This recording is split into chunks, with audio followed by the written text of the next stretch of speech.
Well, good morning, ladies and gentlemen. This is the Truckers Podcast, FYI, conversation without barriers. How is everybody doing?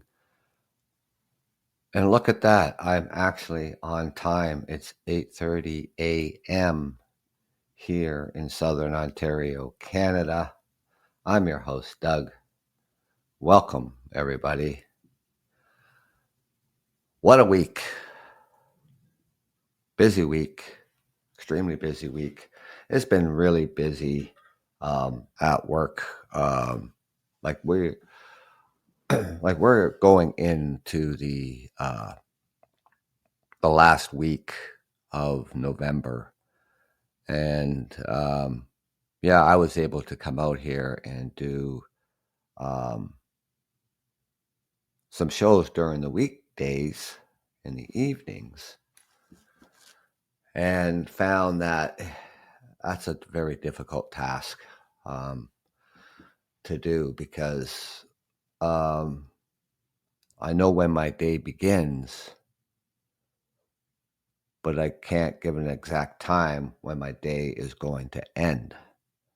So from here on in, I'll be doing my shows Saturday mornings and Sunday mornings at 8:30 a.m. Just makes it easier that way and better planning for it. I think is this is the way to go. Either though I like to be out more often and through the evenings through the week, which just proves to be not working. It just isn't.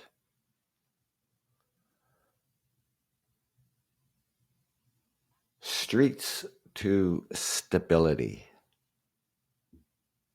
How do we even get there? And we know how complex the homeless crisis is. I was reading an article last week, and the city of Montreal, Quebec, the city councilors, or a couple of them, um, were bringing forward a motion to declare a state of an emergency on homelessness and have a vote in council. And unfortunately, that didn't go through because there is no proven aspects of declaring a state of emergency that it actually really works. And by doing that, is that supposed to get people in city council and government to you know jump off their seats and we got a state of emergency and now we're going to do something about it? They've tried it in the past. It didn't work. So I can understand in a sense that we're not going to declare a state of emergency on homelessness. Even though our numbers across Canada, um, they pegged them, they could say 150,000 to 300,000 people across Canada are homeless. So we could probably peg it probably close to 300,000 people across Canada who are homeless. And the most homelessness in the country, um, in the largest, most expensive city in Toronto, like 10,000 people are homeless in the city of Toronto on any given day.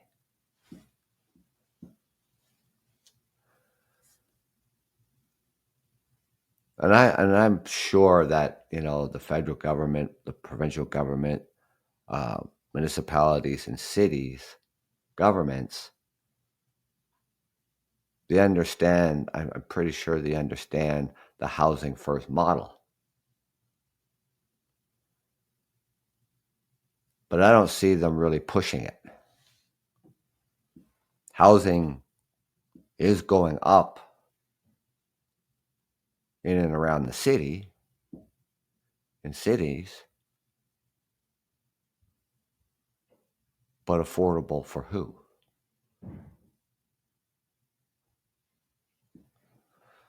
The Housing First model is an approach to homelessness that prioritizes in providing immediate permanent housing to individuals experiencing homelessness without requiring them to meet certain conditions such as sobriety or treatment compliance first.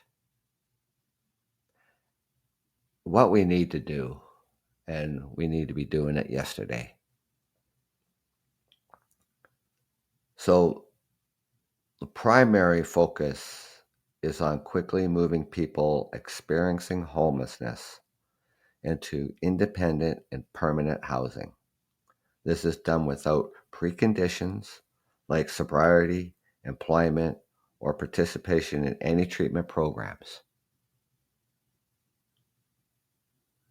Individuals have a say in the type of housing they receive and the support service they access that they can access, and this approach respects their preferences and needs, promoting greater engagement and satisfaction. So before we can even address people's health, their mental health, their addiction, we need to have them into housing first.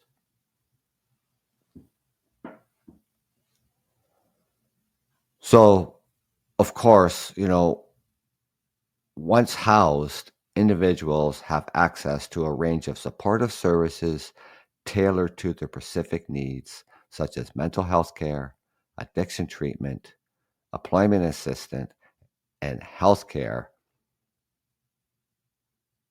and that these services are voluntary.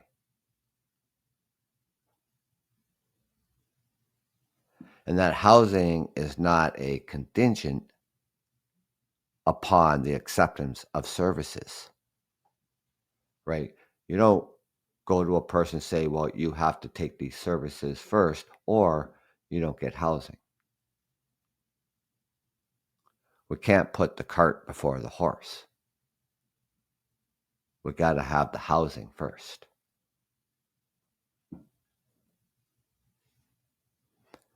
People are housed first, and then supportive services are offered as needed.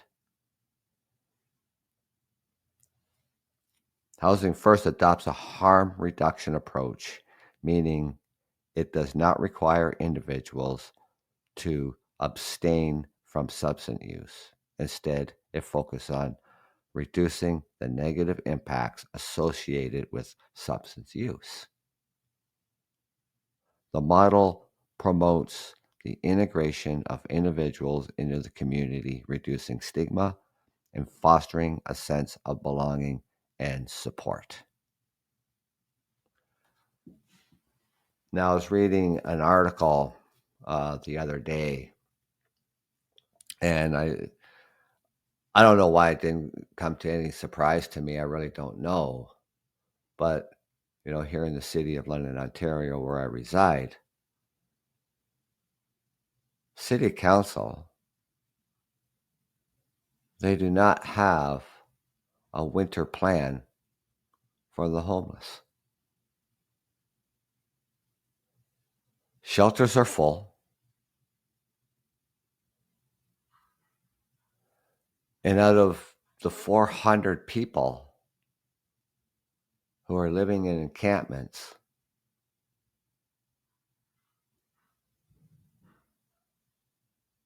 and probably half will be left out in the cold this winter. Back during the time of COVID, 2022, 2021, 2022, London had refitted office trailers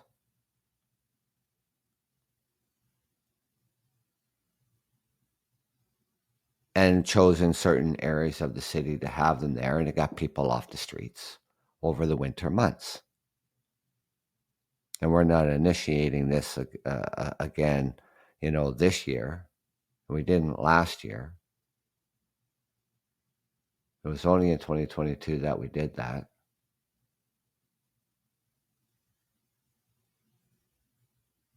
Poor planning. They know that it's been a long time issue.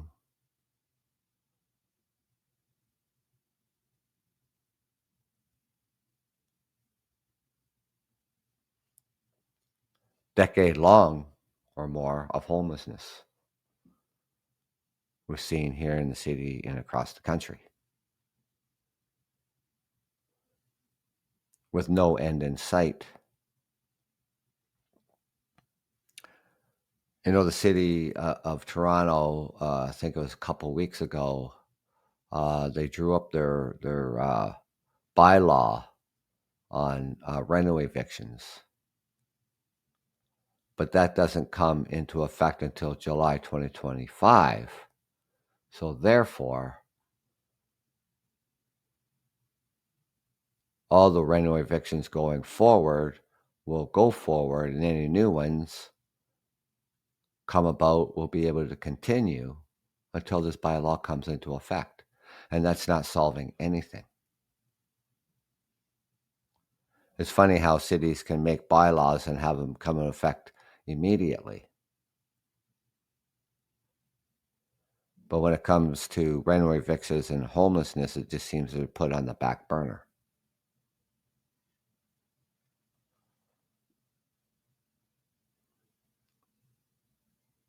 The Housing First adopts a harm reduction approach, meaning it does not require individuals to abstain from substance use, like I said, and instead it focuses on reducing the negative impacts associated with substance use. And the model also promotes the integration of individuals into the community, reducing stigma and fostering a sense of belonging and support. Studies have shown that Housing First significantly improves housing stability. Individuals are more likely to remain housed compared to those in traditional models. Access to stable housing allows individuals to focus on other areas of their lives, such as health, employment, relationships, leading to an overall improved well-being. The Housing First can be more cost-effective in the long run by reducing the need for emergency services, hospital visits, and criminal justice interventions. It can lower public expenses associated with the homelessness, tax dollars, supporting shelters and other services.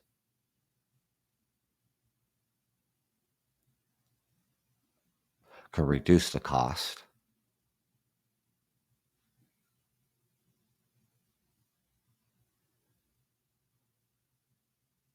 But we also have all the challenges, funding and the resources. And this is where we're at today. So implementing Housing First requires substantial investment in housing and support services. Ensuring sustainable funding is crucial. Gaining support from the community, local governments, and service providers is essential for a successful program. And these support services must be flexible and tailored to meet the diverse needs of individuals and families. So the Housing First model represents a transformative approach to ending homelessness by focusing on housing as the first steps towards stability and recovery. Now,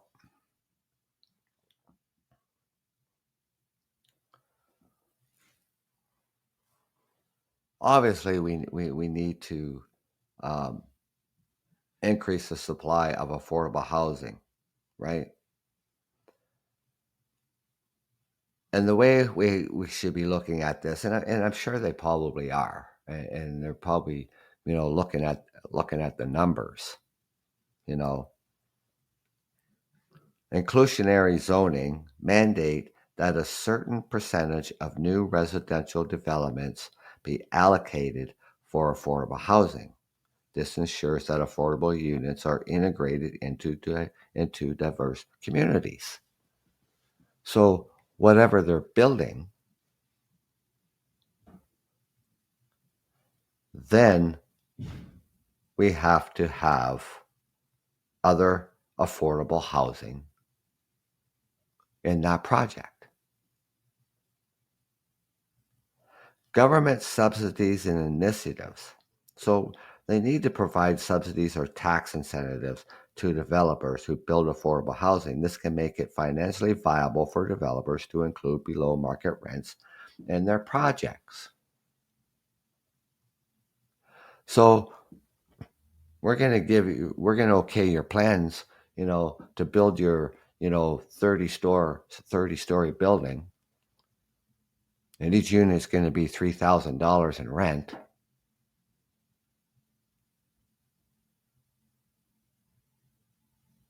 But we have to also build below market rent housing on the same property, in the same zones. It's like we built housing and buildings as we always done.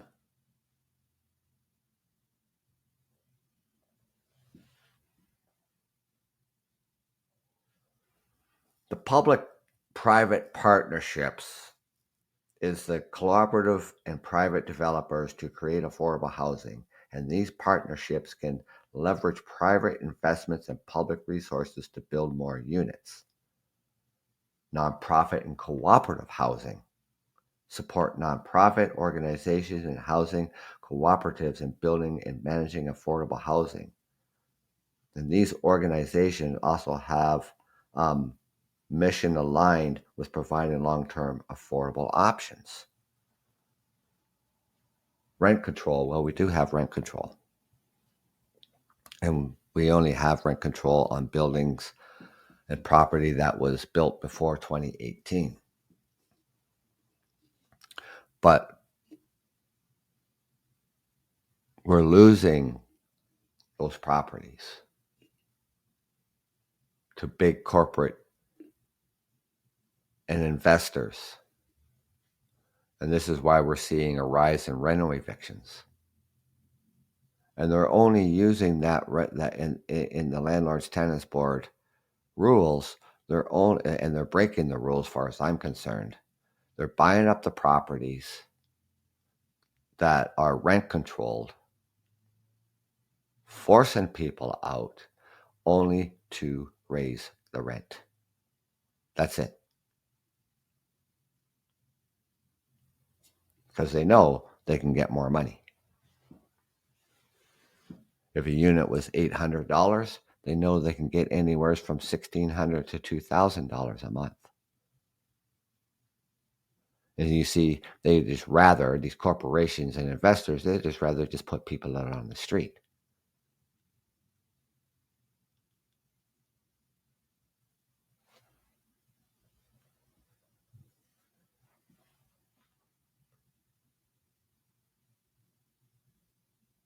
So implementing rent control policies to limit the amount of which rents can increase annually, this can help keep existing housing affordable for low-income residents, right? This can help keep existing housing affordable for low-income residents. Well, just like I said, these rental evictions, these bylaws that cities are putting together, and they're just pushing me into the next year to come into effect, is absolutely ridiculous. Not making them retroactive is absolutely ridiculous. It is solving nothing. It's not stopping the rental evictions from going forward. Already we could see in the past couple weeks the Webster Street apartments, they've already been able to evict people from those buildings. So when the landlord or corporation gets the eviction notice for people to move out,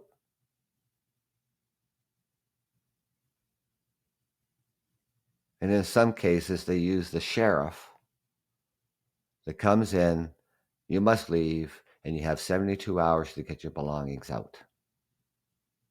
Where do these people go?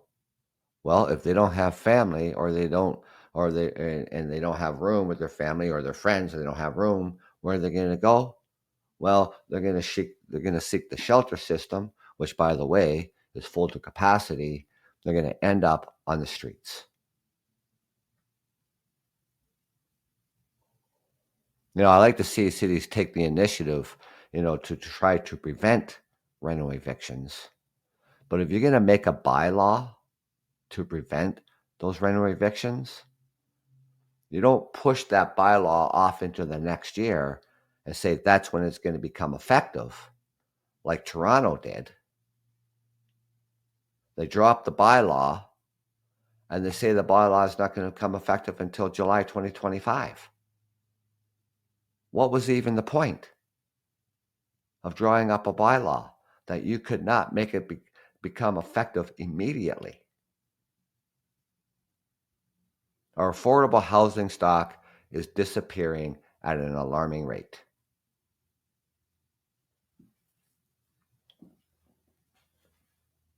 So rent control, so we start building these affordable units, affordable housing, integrated into the communities with other buildings going up and other housing going up, like we have done for hundreds of years. If you go around your city, drive around your city, drive into all different types of communities, you're going to see housing integrated and combined together as we always have. I mean, just think about this for a second. The street that you live on, the neighborhood that you live in, does everybody make the same income? No, they don't make the same income.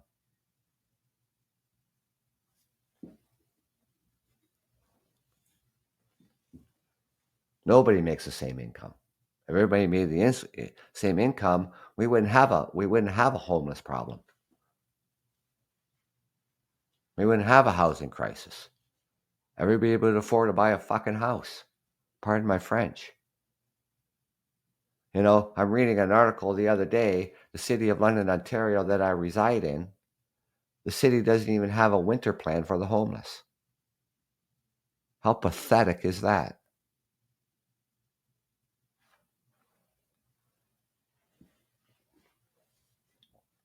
Land trust and public land use. So we need to utilize the community land trust and public land for affordable housing projects. This ensures that land remains available for affordable housing. Cities aren't doing that. I mean, if they think that the buildings that they're putting up right now is affordable housing, I mean, affordable for who? So the cities need to have this land instead of giving it to the big investors and big builders and corporations, so they can build on it, build their 30-story buildings, have rent at $3,000 a month, and I'm not kidding about that. There's new buildings going up downtown. Actually, there's one on Richmond Street in the downtown core. For a one-bedroom, I think it's only like 800 square feet. It's $3,000 a month.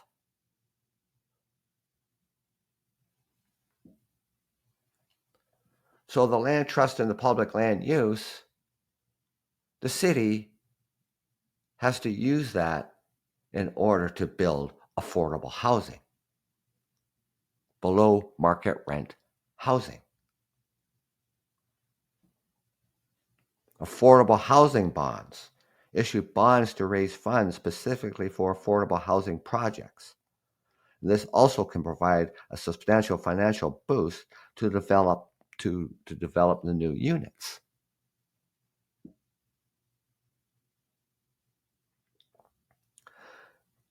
The benefits of affordable housing: provide stable housing for low-income families and individuals, reducing the risk of homelessness. Economic mobility enables individuals to save money and invest in other areas of their lives, such as education and health. Well, not just that they will be able to feed and clothe their children, pay their utility bills, and have other monies available for a rainy day. Because even at the minimum wage right now here in Ontario, the minimum wage is $17.20 an hour. That's minimum wage. That's the minimum wage that an employer has to pay you. A livable wage, they think here in London that a livable wage is $19.50 an hour is a livable wage here in the city of London, Ontario. I don't know what kind of crack they're smoking, but that's absolutely ludicrous. There's absolutely no way somebody making $19.50 an hour is going to be able to afford or rent or buy anything here in the city. That is not a livable wage.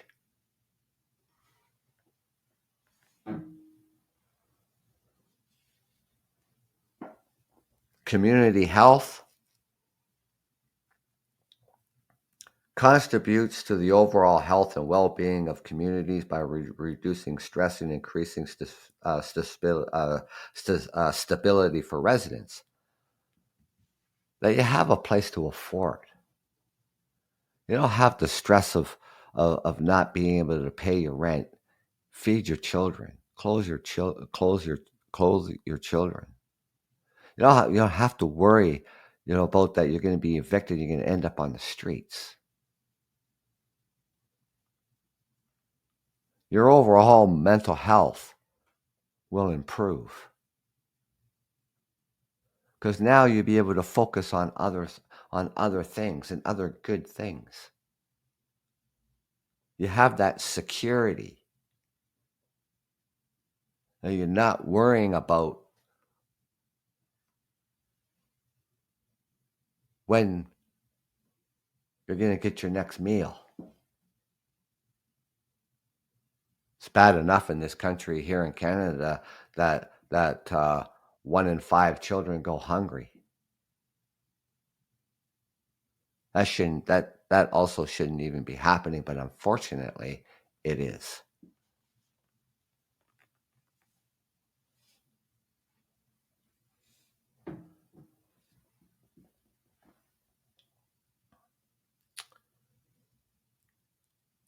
Affordable housing plans includes initiatives like the Open Door program, which aims to accelerate the creation of affordable housing through various supports and incentives. It focuses on creating a diverse range of affordable housing options, including rental units and cooperative housing. It also requires that new developments include affordable housing. So this is inclusionary zoning. That requires new developments include affordable housing, integrating these units into various neighborhoods. Implementing a combination of these approaches can help create more affordable housing and support those who cannot afford to buy. And and where do we need to get these supports from? We need all levels of government on deck with this.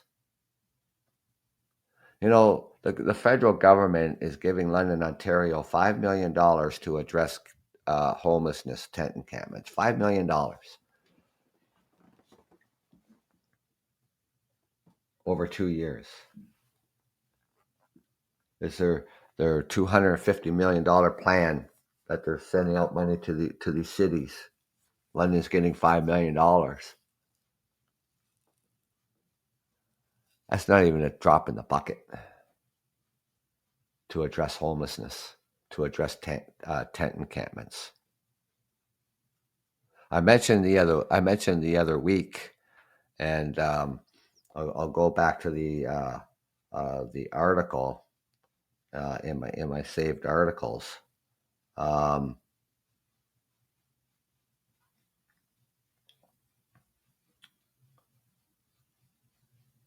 Where did it go here?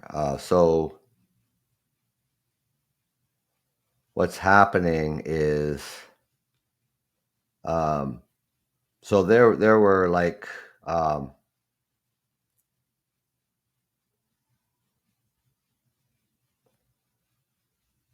think there was like 13 mayors across the province of Ontario that penned a letter to the Premier Doug Ford to invoke the notwithstanding clause. Now, what the notwithstanding clause is in the Charter of Rights and Freedoms is that it allows government to change your rights, take away some of your rights for a period of time. So what they want to do with this notwithstanding clause is to give the municipalities and cities the right to clear out tent encampments so that you can't set them up anywhere. 13 mayors across the province. Recently, and here in London, the London City Councillors have joined and call against using the notwithstanding clause to evict homeless camps, which, by the way, the provincial government hasn't invoked the notwithstanding clause as of yet. So there's 41 councillors called on mayors to withdraw a letter to the province, citing human rights concerns. Section 7 of the Charter of Rights and Freedoms, right to life. Section 15 of the Charter of Rights and Freedoms. See,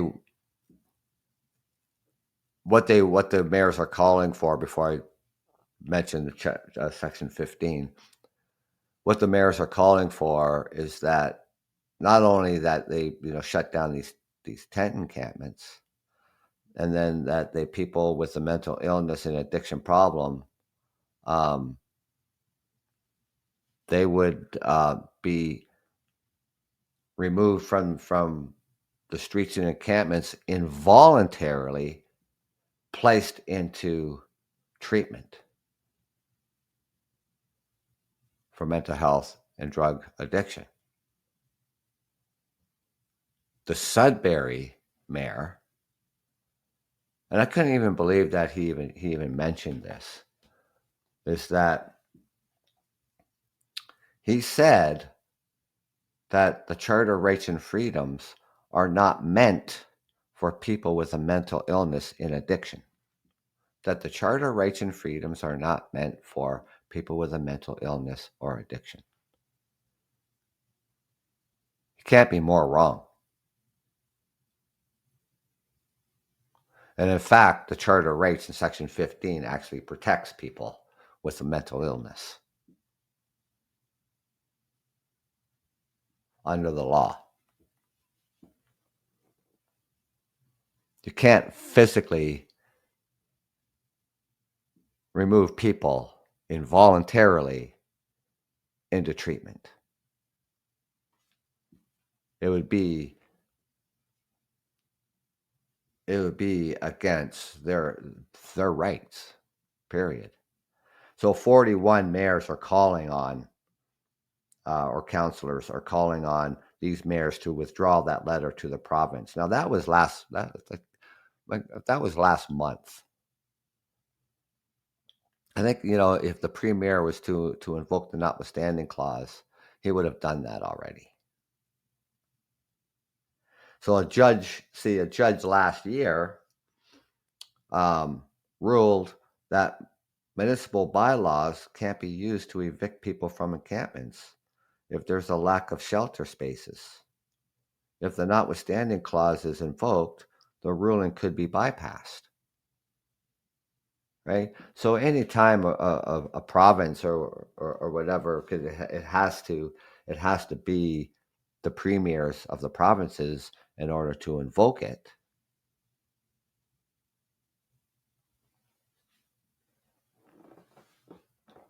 So anytime they do that, I think they've used across the country, they've used it probably like 12 times, the notwithstanding clause. But anytime they use it, it's not challengeable in court. And it stands for 5 years.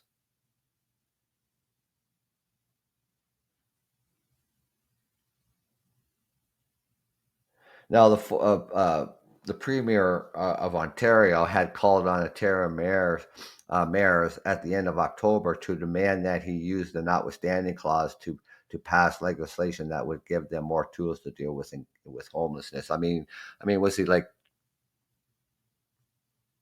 I don't know what he was trying to say there, provoke him to using it. So I don't know. So these mayors thought, okay, well, right, we'll write up this letter, and any mayor who wants to sign it, and we'll send that letter in to you.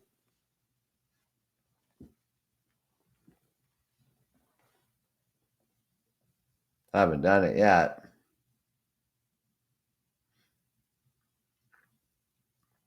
So 13 mayors, exactly what it was, excluding our mayor here in the city of London, Josh Morgan, signed the letter demanding just that he invoke the notwithstanding clause. And it wouldn't be helpful anyways, because, all right, let's say just hypothetically they do this, move those tent encampments along. They just set up someplace else, and then you move them along. It'd be like Keystone Cops running around in a circle. So that wouldn't work anyways.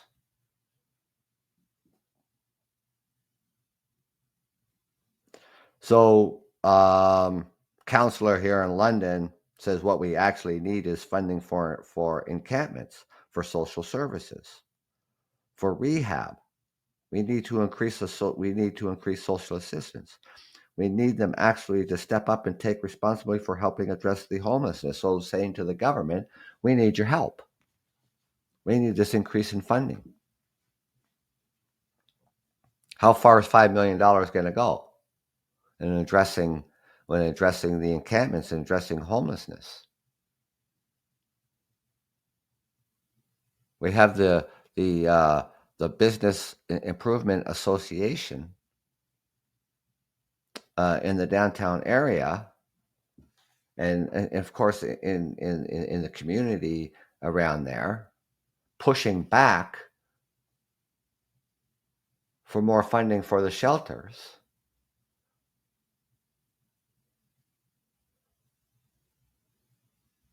And saying, well, we don't want those services here, which, by the way, the Arcade has been there for 40 plus years. The Unity Project has been there probably going on 20 years. They have the Inner Community Center, which provides services also for the homeless. It's not a shelter, but they do have doctors' offices in there so people can go in there and see a doctor and whatnot. right? And it's the inner community center has been operating for the last 20 years. So the arcade, the Unity Project, and the inner community center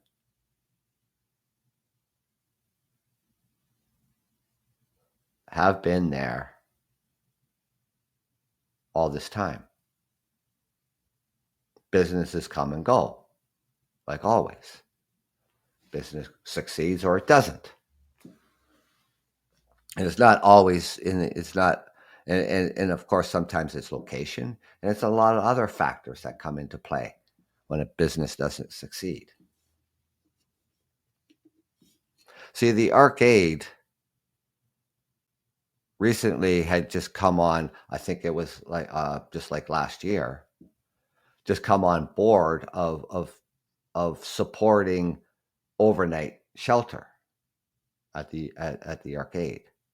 The arcade was initially a place of rest, so people could come in there for snacks at lunchtime, coffee, tea, water, bathroom use, a dinner provided 7 days a week. That's what the arcade did. The Unity Project is a homeless shelter. Mission Services is a homeless shelter, and they have other shelters around the city. So they have the men's mission, the women's mission. They have for women and children. They also have for family, and so on.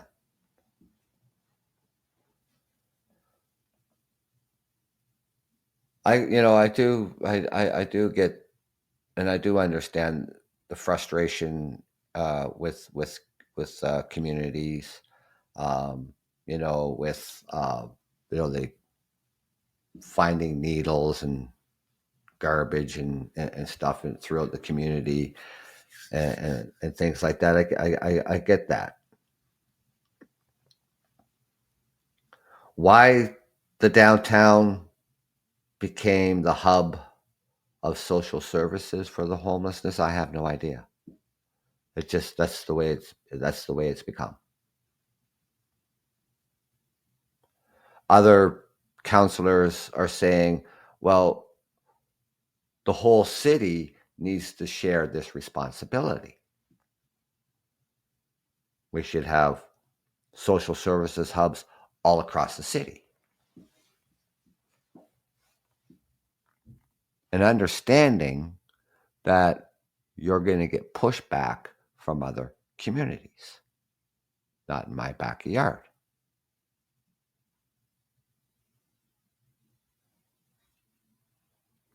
The city cannot move encampments where they are right now unless they're in an area that is too close to a daycare, too close uh, to a school.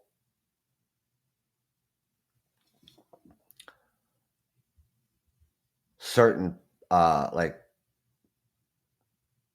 eliminating them from all the parks in the city, along riverbanks, because that's really not a safe place, under bridges.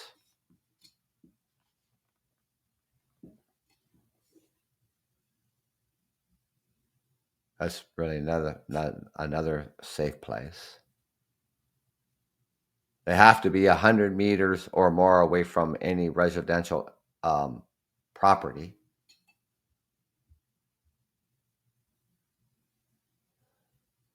So they're really, really limited, to where, people can have tent encampments. And by not having a winter plan like they've had in the past. But what happens when the temperatures drop, you know, below minus 15, minus 20. Then we have to open up space for people to come in out of the cold until that cold spell breaks.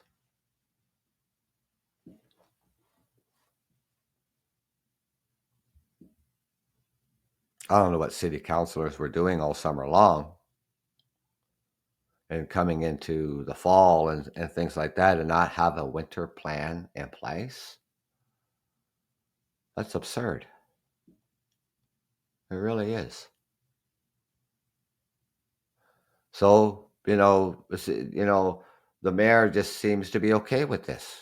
Well, just obviously it's just going to be just people left out in the cold.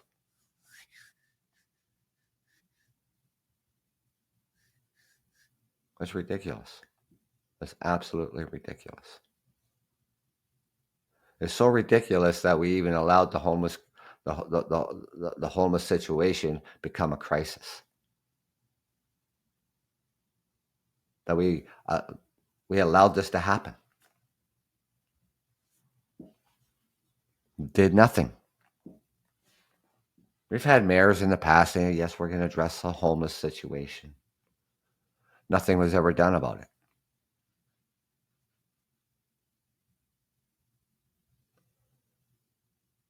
We have only a couple of places that come online, but it hasn't even put a dent in the pile.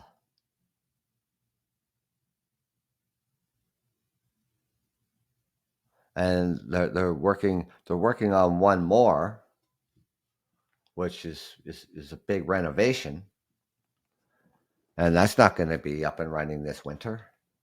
Maybe by the spring, maybe by the summer, it will be. And it will be, it's an existing building. It's not like they had to build it. They just have to renovate it. And it will be supportive housing. It used to be a nursing home back in the 70s and into the early 80s, and then it closed. And it sat there all that time. So just imagine what they have to do, to bring everything up to code. How long that's going to take.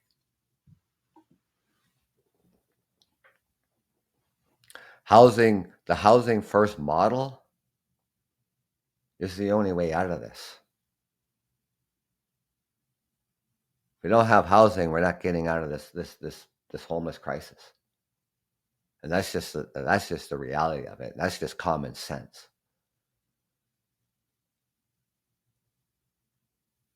But when you hear mayors across the province calling on the government to invoke the notwithstanding clause to move encampments out, close them all, shut them all down, and people have no place to go anyhow, frustration is mounting, and that just tells me that you don't know how to handle the situation,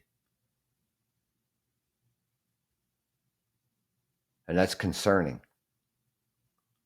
You're a public office, and the only solution that you can come up with is asking the province to invoke the notwithstanding clause. That's ridiculous. And we need to drive this home. And we need to drive this home, the housing first model.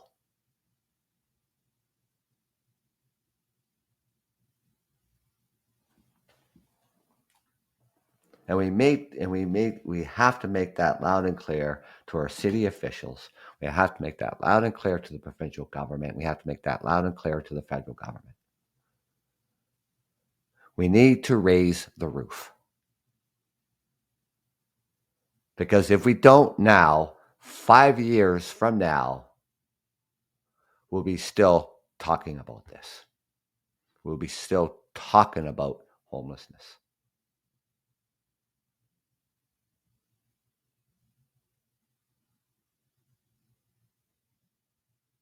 We need to raise the roof today, not yesterday, today.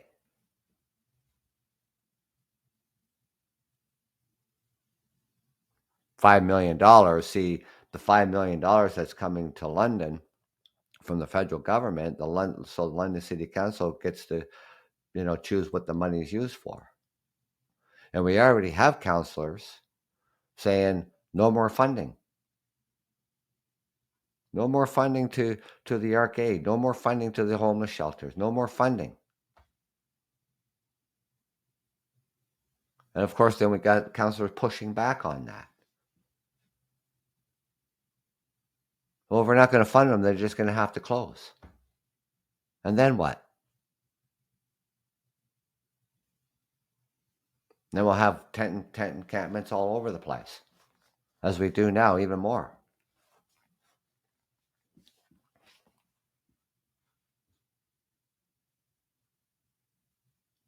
The province, it would just be appalling, if the province were to invoke the notwithstanding clause in the Charter of Rights and Freedoms. That would just be appalling. That would just be ignorant. That's what that would be. It would just be a violation of human rights.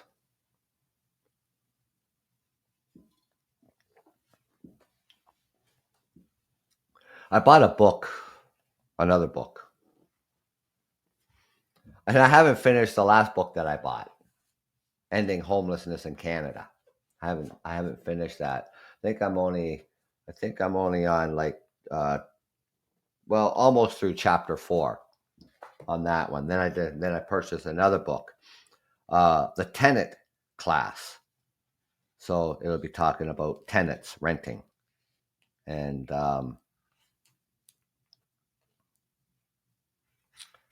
I want to get into that book, but I gotta finish Ending Homelessness in Canada first. I don't like to start two things at the same time, because then I'm not gonna get through it. Right. So I gotta finish. The other book that I read was called When We Walk By. You can get that on Amazon. You can get that at your local bookstore. Ending Homeless in Canada. You can get it on Amazon, your local bookstores. The tenant class, same thing. You get these books. There's plenty of information out there. First thing, we talked about stigma and misconceptions, about homelessness, and so that kind of thing there is that we really need to keep addressing that, the stigma and the misconceptions about homelessness.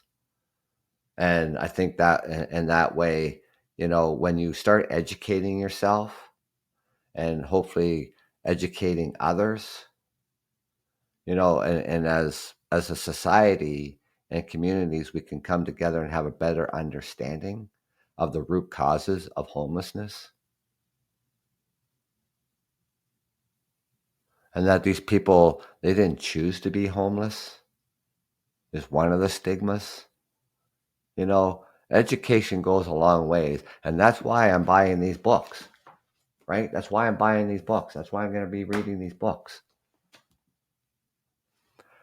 And then I've been working on getting the CEO of the arcade to come on the show.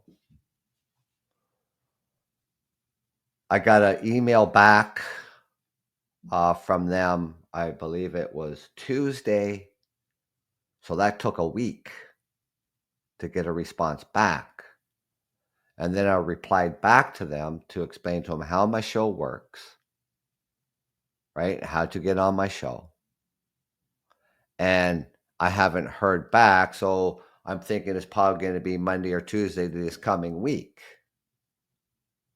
Or I'm just going to have to go about it another way, and say, hey, look, you know what? I can bring my show to you. I mean, it's not hard for me to pack up my laptop, my monitor, my interface, my microphones and headsets and drive 5 minutes up the street. That's another option.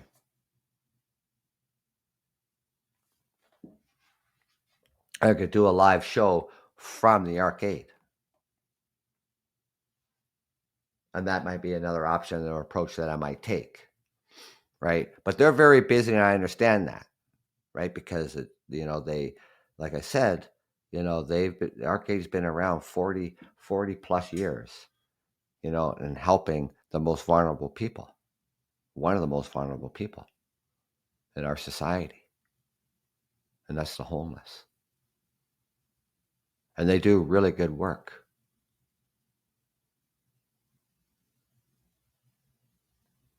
So I'm working on that project, and I'm also working on a short video, and now I gotta refill them myself because the lighting was not good. So I have another lighting coming today from Amazon. The green screen was fine. That was perfect. It was me.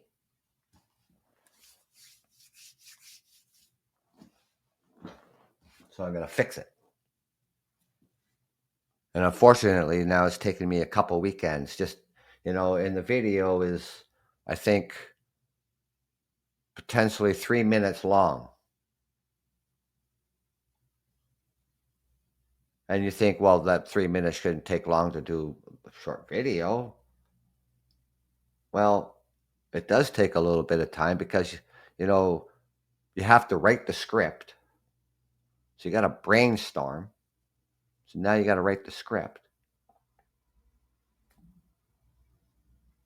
And then put in whatever in the background you want to put in there. So you got to, search for that. I mean, I could just simply go out there with my camcorder and take pictures and put that in the background.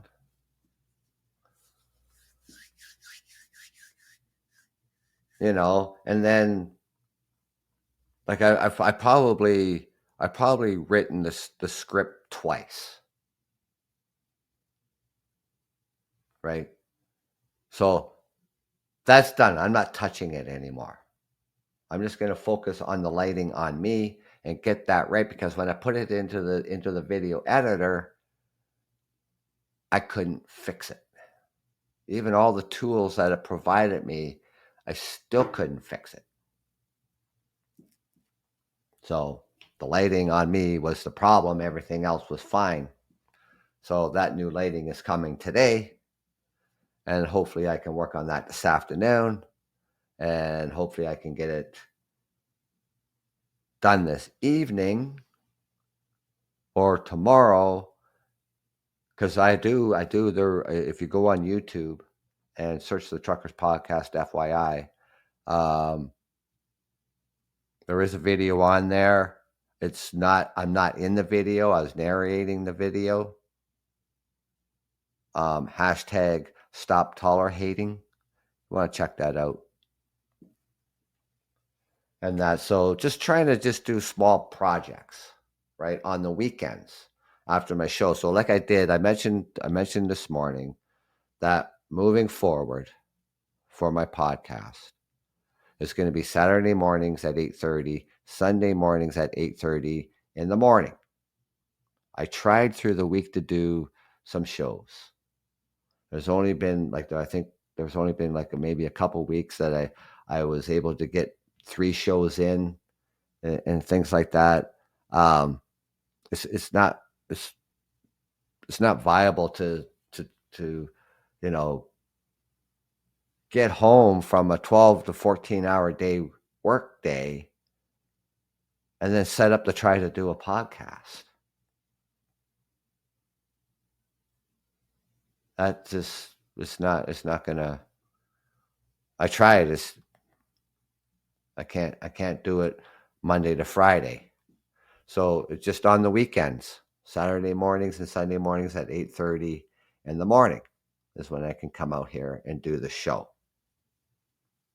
So I thank you for coming on the show and listening to the Truckers Podcast, FYI. I appreciate you. Until tomorrow morning at 8:30 a.m., enjoy your weekend. Have fun out there, whatever you're going to do. You got shopping to do. You know, last weekend we had the Santa Claus parade. Was that last weekend?